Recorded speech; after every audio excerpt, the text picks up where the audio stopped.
My name's Jason, and I want to thank y'all for joining this Lunch and Learn to get to know the members who represent the Veteran Associate Program.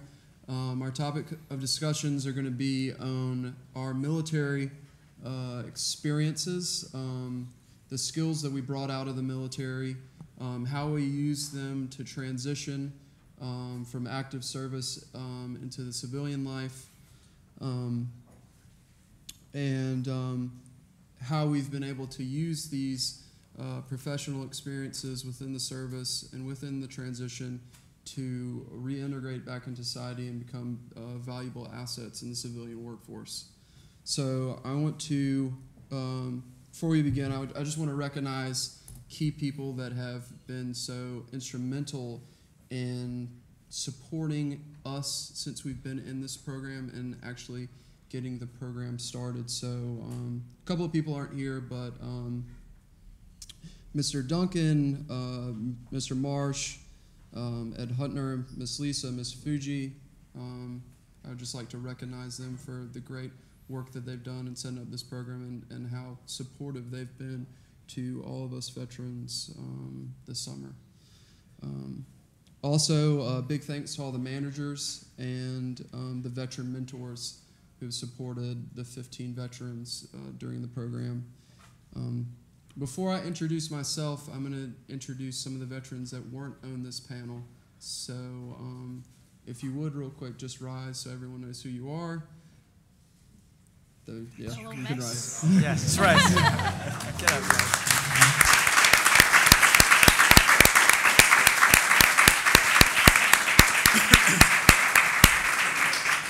So real quick, I'm going to name some. 90, Rich, Brian, Sydney, Kimberly, Kelsey, Manny, Eugene. Anyone else I leave out? Did I leave anyone else out? Kelsey. Lucas is. All right. So my name is Jason Browder. As Ed mentioned before, I served 4 years active duty Air Force. I did one tour to Iraq at Joint Base Balad. A little under a year. I'm now in corporate communications, and I'm, of course, one of the 15 veteran associates this summer. And let's start off by introducing ourselves. So whoever wants to begin first. Thanks for coming out, guys. My name's Todd Hendricks. I've served 7 years in the United States Navy, 2 tours in support of Operation Enduring Freedom. I graduated from the University of Houston with a bachelor's in science, and recently graduated just in May from the University of Texas with a master's. In the past few weeks, I've been working in NYSE Life, the derivative side of the business, so thank you. My name is Matthew Pizzo. I joined the military right out of high school, and September 11th was actually my first day in the military. So the military I joined was different than the military I served in. In the Air Force, my job was mainly IT work, technologies, and I focused on that when I deployed to Iraq in 2004 to 2005.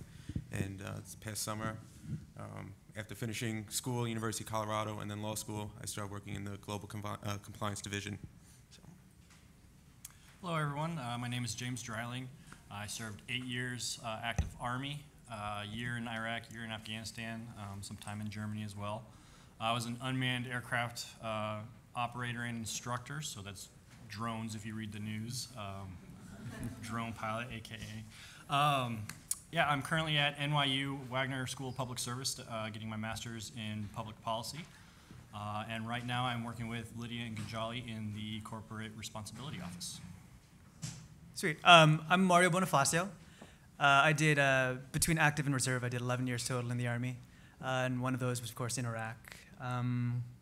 Started out as a counterintelligence agent in the Army, moved on to field artillery, where I was mostly in the cavalry. And let's see, undergrad, I went to Berkeley, studied econ there, currently studying international finance at Columbia, working on a master's. And I'm in media relations for the summer. Hi, my name is Juan Palso. I grew up in Brooklyn, New York, graduated from Farmington High School, and I joined the Navy in August of 2001. So, been in the military for 8 years, active and reserve. I served forward deployed station on a ship in Yokosuka, Japan, and have a master's in IT. I'm currently working in a global web organization. I'm going back to Columbia studying a master's in fundraising management. We hear about the military's professional experiences. I thought this would be a good time. Everyone on this panel has deployed or worked overseas in contingency operations. And I would want to know, I think the audience would as well, memorable experience that you had while you were deployed, or a special project that you worked on while overseas. Well, for me, the most memorable experience had to do with the sense of pride and accomplishment you have while being over there, and you'll be able to, for me personally, my job when I was in Iraq was being responsible for maintaining all the communications of classified material going in and out of the country. So all the IT infrastructure in the country and the satellites that fed it out back to the United States. And the first time that you have to perform a mission under fire in night, in the driving rain, and taking charge and leading people around you who are obviously scared, not sure what to do, and everything is not exactly falling in line with what your training said it would be.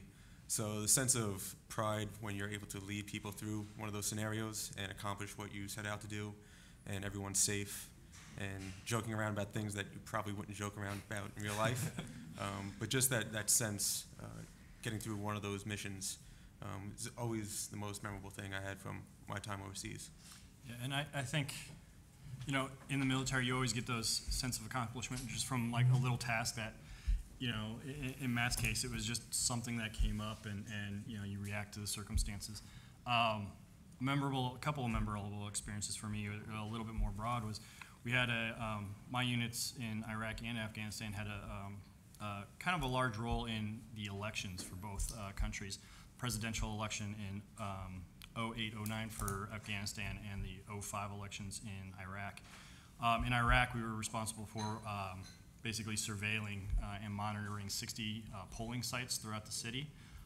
And so we had to like arrange a way to basically watch 60 places simultaneously. In Afghanistan, actually, we were monitoring a set of villages because the Taliban had set up roadblocks, you know, so that people from rural areas couldn't get into the polling centers. So yeah, we took some like direct action to basically you know, help people vote, and you know, in a broad sense, that's, you know, that was really memorable for me.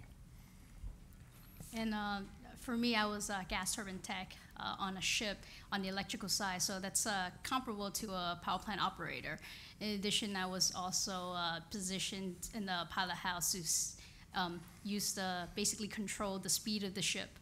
And for me, some of the most memorable experiences, there were quite a few, but I think straight to Malacca on a naval convoy, protecting cargo ships from pirates. That's one of those big events for me, because I was 19 years old and in the pilot house controlling the speed of the ship for really a multi-million-dollar vessel. So that kind of responsibility really you know, helped me mature a lot faster than, you know, a lot of the other folks, my peers that went to college. So you know, there's a lot of great experience. For me, yeah, go ahead. No, I was just going to tag along. One was also in the Navy. Like me, we're the two Navy people here. We get beat up a lot, but Yeah, we do. And with good reason. Yeah. Deserve it. My first experience, I was actually on an aircraft carrier, the USS Ronald Reagan. You guys might have seen it on Discovery Channel. And my most memorable experience was seeing and getting on that thing for the first time. I mean, it's massive. And you know, they don't make it easy for you. There's no maps to get around the ship. It's like a maze, and there's like dead ends all over the place. And I mean, it literally takes, you know, a good couple months to figure out where you're going. And even then, it's like, you know, you can get to the chow hall, you can get to your bed, and you can get to your office, but you don't know how to get anywhere else.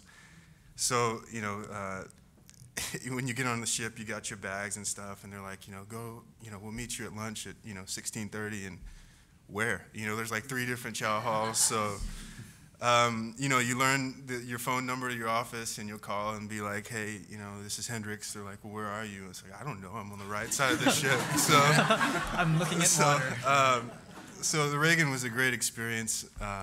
You know, we went to 6 different countries. I was 19. You know, how many 19-year-olds get to do that? So I really enjoyed that. Cool. So for me, mine was when I went to Iraq, I volunteered for this job where I'd be transitioning American-owned space, American, I guess, battle space to Iraqi military units. And the biggest part of that was training Iraqi officers. And by training, it's wholly on-the-job training. So if they did a patrol, I was going on a patrol with them. If they did a route reconnaissance, I was there with them. If they were sleeping on a checkpoint for 3 days straight, I was there with them. You know, if they were doing a raid, I was there with them. So I mean that was memorable to me just because back at the time, this was 2006, it was totally unprecedented. So, you know, my bosses basically said, give that land from them to them. So I mean, it gave me the chance to be creative. It gave me the chance to you know, learn to adapt to you know, the way that they'd react to things. It was a leadership experience still because, you know, even though I had that, I was still in charge of 9 Americans, making sure that, you know, we were doing our mission safely, getting everywhere alive. And it was cross-language, cross-cultural. They gave us one interpreter for the 9 staff I had and maybe the 100 or so Iraqis. So, you know, I made me and my sergeant, we both picked up Arabic in the first couple months, which ended up helping quite a bit. And, you know, never mind that, you know, there's high stress, high impact going on all the time. So, you know, it let me learn how to deal with crises real easily. And you know, since it was at such an early part of my life, it gave me the confidence to really be able to do or adapt to anything that might be thrown at me. So that's why.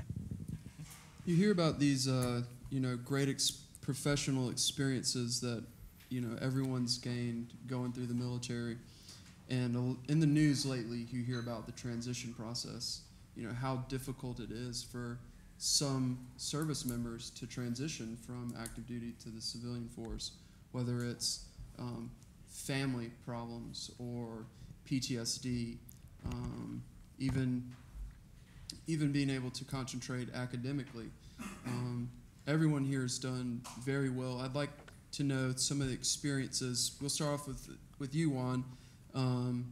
You're a mother and you were a wife. How was it, your perspective as a military family, you know, and then transitioning into, you know, a civilian family, you know, if you could explain how that was. Well, my husband is also a Navy veteran, so our 8th year anniversary is coming up next Saturday, and you know, somewhat over 6 years of those of our marriage was spent. We were both in the military, so we would do military. And I also have 2 children under the age of 6 as well. So, you know, in the military, it's not just a job. It's actually a lifestyle. There's a sense of community. So when my husband separated from active duty in December 2010, we decided to move back to New York. And first thing we had to deal with was finding a place to live. We had a house in Florida we couldn't sell. I'm sure many of you have this experience as well. You know, finding a school for our children. And both of us were back in school. So it's fairly difficult for us to transition and find people that, you know, that would give us that kind of support, which we lost. But fortunately, you know, I have family here, so that's been extremely helpful. But even adapting in an academic setting, it's been fairly tough because most of the students in college are much younger than I am, and I highly doubt they have children. So, you know, it's been a battle, but I would say, you know, it's learning experience, and everybody have to bridge that gap with the economy the way it is. So, I hate to say it, it's you know, it's still a work in progress, I would say. I think that's a good segue. You're talking about, you know, academics and trying to relate to your peers. You know, a lot of us are a lot older than most of our peers in college. We've all had different life experiences than most 18, 19, 20-year-old, you know, undergraduates. Todd, you know, recently graduated from the University of Texas with your graduate degree, and Mari, you were we talked earlier, graduate student at Columbia University, SEPA. That's correct. Either one of you can, you know, one can answer first, and second one. You know, what was your experience, you know, transitioning from, you know, the military into an academic environment? Is it cool if I go first? And so? Yeah. Okay. So I mean, I have to say I was pretty nervous when I knew I was going back to school, because it had been a long while since I was studying economics back at Cal, and so nervous. And of course I was artillery, or I was cavalry, so I only got to use economics every few days. So so I was definitely nervous going in. But as soon as you set foot on the ground, the time that you've spent away from all that sort of stuff was more than made up for by the idea of being able to work long hours, or even being able to work with groups. I've undergrad went everything alone. Here I can do at Columbia, not right here. It's totally able to work with groups, find out who knows how to do stuff, and then lead everyone to their strengths. And yeah, I mean, I'm not done yet. Could totally mess up in the last semester, but yeah, I'm on track to finish in the last 10%. Or the top 10%. That's a big difference. I'm glad you caught yourself. Yeah, it's fine. And I got I was made an accounting TA and an economics TA in 2 different semesters. So yeah, the good about the military definitely outweighed the time that the military took away in terms of being able to handle academics. Yeah, I had a couple of lucky breaks. Off my first tour, I think I had 7 days between the last day I walked off the ship and starting off in college. And I think it was lucky because I didn't have a lot of time to think about it.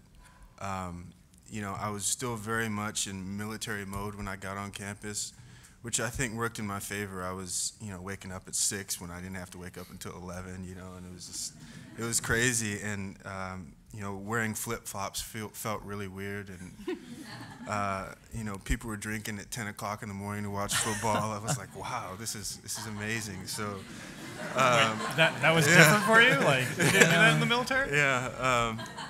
But one of the things they really beat into you in boot camp, I think across all branches, is the concept of military bearing, which is really military speak for professionalism. And I think, Jason said being older and still having, that sense of, pride in everything you do, I think really, kind of helped me my first semester. I took my assignments very seriously. I think that, people saw that being military, I mean, you could tell a military guy from a mile away. And, people saw that because I had that professionalism, I got a lot of opportunities for, leadership on campus organizations. So, my first transition was a lot easier than my second one. Yeah. Well, the professionalism, the military bearing is something that helped me get through my transition, because I did not have an easy transition. I was very apprehensive moving back to New York. To go to law school was my first time, not living in a military town, not working on a military base, and my peers were not also military veterans or military dependents. So I was concerned on how it fit in, because you can spot a military guy a mile away. And I did not think that people in law school would be very accepting of that, especially with things in the public eye, such as suicide rates and PTSD, and just not understanding my experiences. I didn't really know how I would mesh with the community. So I kind of felt lost, not knowing where I would go, who to turn to, what to talk about. And I don't think I told anyone I was in the military for about 2 years, unless they found out by some kind of work experience or reading my resume. I wouldn't share it, or wouldn't share what I had learned, and try to downplay it as much as I could. So it was tough trying to make that transition, but eventually you get a support staff around you, a support group that's kind of steer you in the right direction, show you that you don't have to hide it. You do have a lot of positives that come from it, and if you do have any issues, there's a way to get over them in the community and the people around you. Yeah, and I had a very similar experience, like moving to New York. I moved to New York about 2 weeks after getting out of the military. And it was just like, you get those small military towns where there's absolutely nothing to do. And so I came to New York, partly because of that. And it's also kind of funny how people, for lack of a better word, stereotype us. If you don't tell them you're in the military, then, they wouldn't know any difference. As soon as they think that, as soon as they know that you're in the military, usually, like, the first or second question out of their mouth is like, well, have you been overseas? And yeah, of course, But I mean, just on this on this panel alone, much less in this room, like we've all had, like very different experiences. Like just because you're in the Army or the Navy, Marines, and you go overseas does not mean you do the same thing. Just different jobs, different areas of the country, and so yeah. So I've run into some people at school, and they know I've been in the military. They know I've been overseas, but they don't know the extent of it. Like I was talking to this one girl this time, and she was surprised that I was a combat vet. And like, well, why are you surprised? She goes, well, you're so normal. Thanks, I mean, she was like, well, no, don't you guys come back with, PTSD and aren't you guys like crazy when you come back? Like, well, yeah, that does happen, but, it doesn't happen to everyone. So, yeah, it is really kind of weird how people have it in their mindset, like everyone watched the news while Iraq was going on, and they just, like, that was all they saw. And what you didn't know was that was, the reporters barely left Baghdad, and Iraq is the size of California. So imagine if, like a reporter was reporting only from Los Angeles, then that's, you're missing a lot of information there. So, yeah, people do definitely make assumptions about us. And that definitely makes the transition a little harder, which has really been great about this program too, though, is because, I've never gotten that from anyone here. And it is kind of like a getting your feet wet sort of experience in the sense that, I've never had a job in corporate America before. I know I can operate in there. I just needed someone to, give me the chance. And this is really the first chance I've gotten that somebody's like, hey, listen, we know you have skills. We know you're a benefit to us. Like, come on in. And with a name, with the New York Stock Exchange, just the name recognition alone, is going to be hugely valuable, moving ahead. So that's good. We hear about the support systems that help with the transition. What certain skills do you think that you brought from the military that helped you to transition? Specific skills. I'll say it's really the stress level. In Afghanistan, I worked a few 30-hour days for a few weeks in a row, and just like an intense level of stress the entire time, and you just, you become used to it. And I've talked to a lot of friends, and I've noticed the veterans who get out and don't maintain some sort of stress, like they tend to fall apart. It's actually kind of weird. And so, like in school especially, when it comes time for like midterms or finals, some of my classmates are just, oh, if I don't pass this test, then my life is over. And I laugh, like, come on, Yeah, really? Really? Your life is over because of this test. And so, yeah, I've noticed that, like one of the most stressful things of my day is picking out what to wear, because I've never had to do that before, like, does that go with that? Yeah, but when it comes you look time sharp, for, by the way, James. What's that? Yeah. I said you look sharp, by the way. Yeah, well done. Good choice today. Yes. All right, getting better. But yeah, but when it comes time for a big test or sitting in front of a bunch of people telling stories, it isn't really an issue. Like I actually become calmer. So I think the reason that you're able to handle the stress, and all of us are, is because we have a sense of discipline and a sense of accountability. That really are two skills that help immensely as well. Because you have the discipline to stay on track with the task at hand, so you're not going to get overwhelmed. You know exactly what you're going to do and what you have to do. And then the recognition that you're not going to do everything perfectly along the way, and that as long as you're accountable for your actions, what your choices you've made, and think what you're doing through, that the people around you aren't going to be quick to dismiss you or what you've done, because you just take ownership of the choices you made and the work that you're trying to produce. So it kind of helps you mesh better with whatever surrounding that you're trying to get into. Yeah, and I think also teamwork. And I remember one time I was in the pilot house, controlling the throttles of the ship, and next thing I hear is, right full rudder, all engines ahead, flank 3, which is making a very sharp right turn. And first thing I was like, why are we going off course? But we just instinctively did what we were told, and having that trust in the person who was giving the order. And next thing we know, we see this large merchant vessel heading in the opposite direction, just rushing right past us. And at that moment, we realized that we're arm's length away from a international incident from collision. So, for the dozen of us in the pilot house, we realized that, teamwork is really critical. And on top of that, we were responsible for the other 300 crew members. So, it's one of those things. That's good. You hear about a lot in the press about leadership skills that the military brings, not only enlisted, but specifically in officers who have to lead large amounts of people in austere conditions, and countries that are foreign to them. Mario is one of the officers. Brian is the other officer in our group. Taking your leadership as an army officer, what do you think are the similarities to leadership in the military as an officer, or differences in regards to leadership in the corporate sector?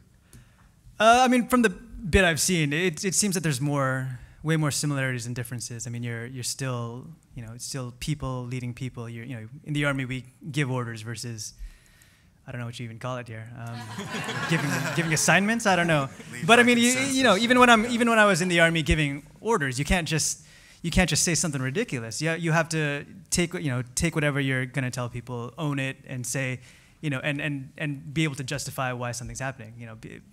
Soldiers are smarter than you think, and so you can't just give stuff to them blindly. I will say that the one big difference, though, that I've noticed since coming back is that in the Army we had way more personal involvement in our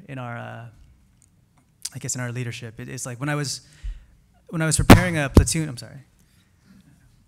When I was preparing a platoon for Iraq, I had about 19 guys, mixture between scouts and infantry guys, and you would think that we would just spend 8 hours a day, 10 hours a day just teaching them how to shoot, but no, that wasn't it. I had to make sure that people's finances were in order.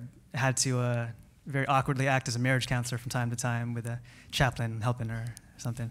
Had to learn how food stamps worked in Tennessee, because where my soldier was from, just to make sure that his family would be taken care of while we were gone. And that level, that depth of commitment is something that you don't necessarily see in corporations. I will say, in regard to the stock exchange, though, not quite that level, but I have noticed that the bosses I have and the other managers, they have a very deep personal investment in the people that work for them, and so which is not just because they're nice people, even though most of them are. It's because, I don't know, maybe they know that happy employees make efficient employees and hardworking employees and so forth. So, I would say that's the big difference. But I think that it's one thing that the stock exchange bridges the gap for better than other folks.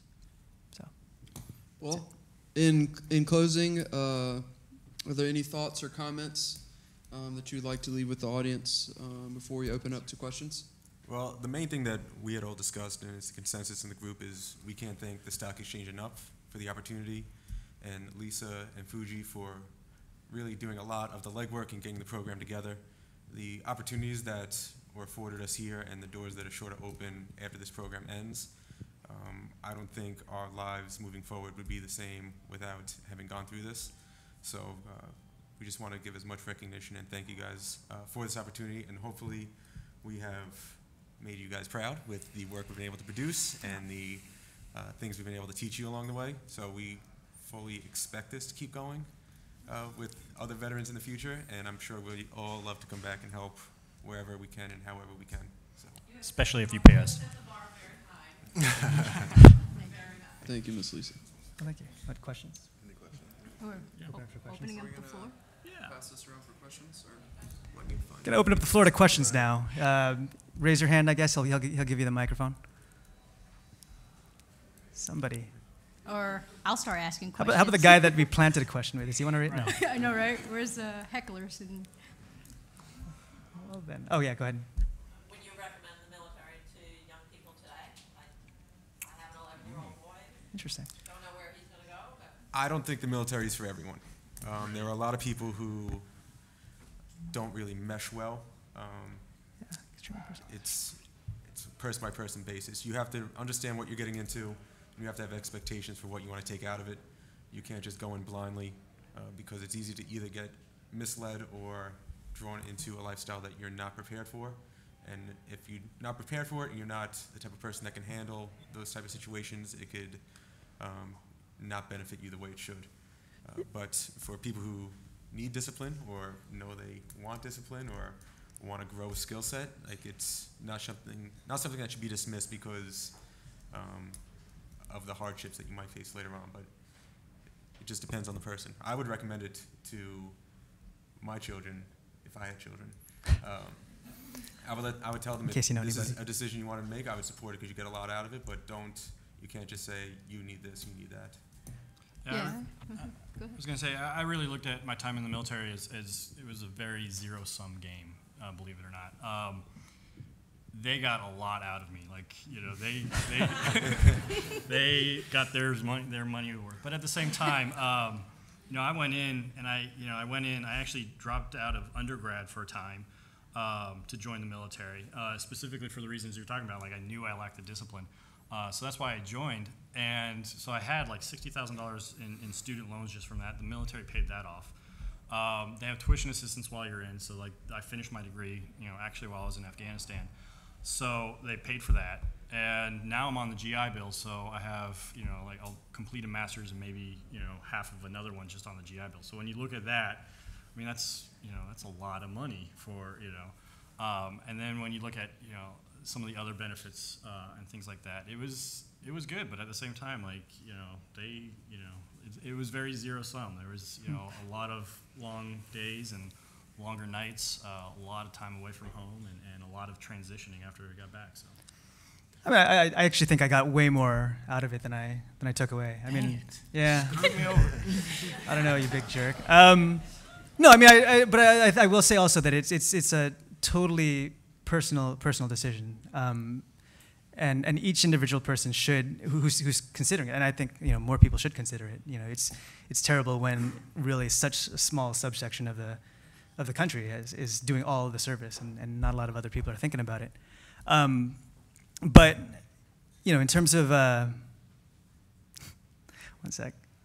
Yeah, in terms of being able to get something from it, it's something that everyone should look at. Everyone should examine their own circumstances and ask as many questions as possible. And I definitely didn't go into it expecting to get more out of it. Like Matt over here, I signed my contract February 2002. So, you know, because and with September 11th still freshly in my brain is why I did it. But it's, you know, didn't expect to get as much skills, as many experiences that I'll keep forever. You know, Yeah, as I did. I mean, I have 2 children, and I would definitely recommend the military. You know, now which branch, that's up to them. Air Force. I would say Air Force. The yeah. eternal debate. God. No, I would recommend. Oh, go ahead, Lou. Just a quick question. Could you share your observations of Wall Street and the New York Stock Exchange? Biggest surprise, biggest misconception?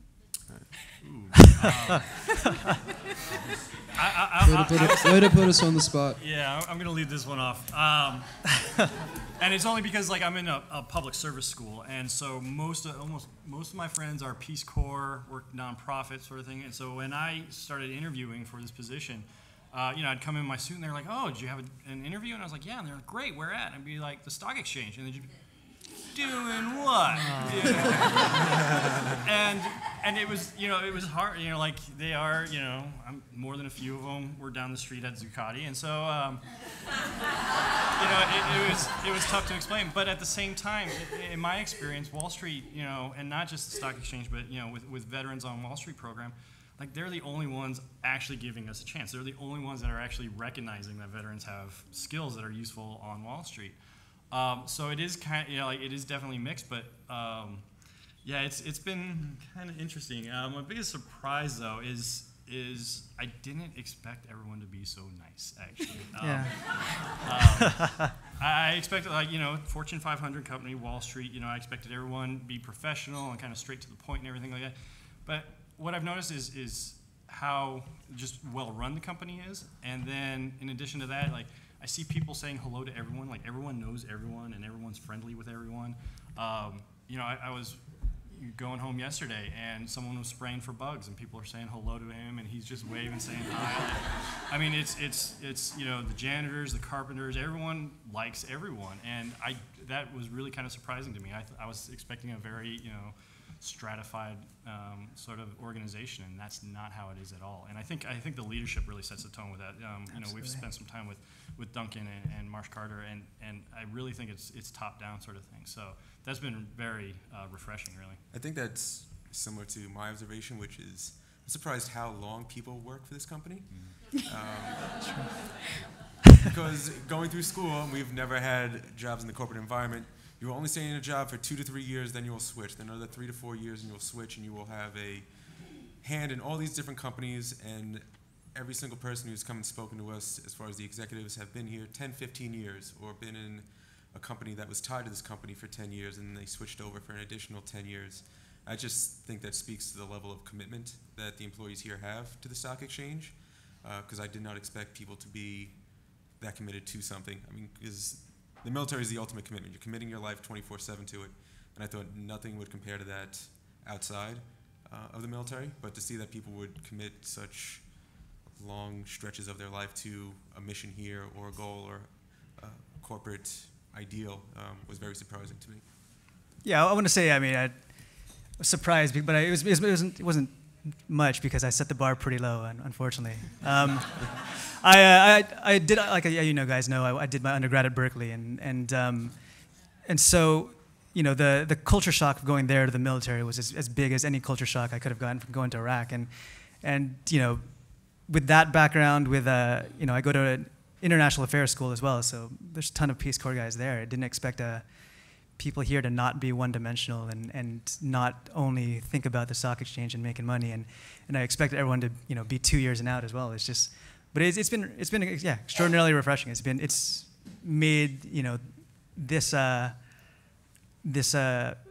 guess program not just some place where we'd learn things, but you know, I've enjoyed myself a lot. There's tons of people in our office I'll keep in touch with after this because of that. So that you're decent people is a surprise. So something that surprised me professionally when coming to the stock exchange, you know, when you're in the military, you're given a lot of responsibility. You work on high important tasks. You know, I worked on multi-million-dollar projects in the State Department. I came to Fordham, and the first position I had out of Fordham was I worked for a U.S. senator. And I don't feel like companies use the skill sets that we have to maximize the potential. You're given smaller projects, and I sort of felt like I was hoping that I was going to get more in the stock exchange, threw you into the biggest projects that you can think and said, here, work. We know you have the skill set. We know you're able to do it. Do it. And it allowed us to, you know, use all these skill sets and use all these experiences, you know, personal and professional, to, you know, tackle important projects that y'all are working on. And you had no idea who we were, other than our resumes, and that's what surprised me about the stock exchange from other places that I've worked. Any more questions? You. Right, if that's it, then I guess we can do the breakout. Yeah. Okay, That's cool. all. Talk to the folks at your table. Thank you.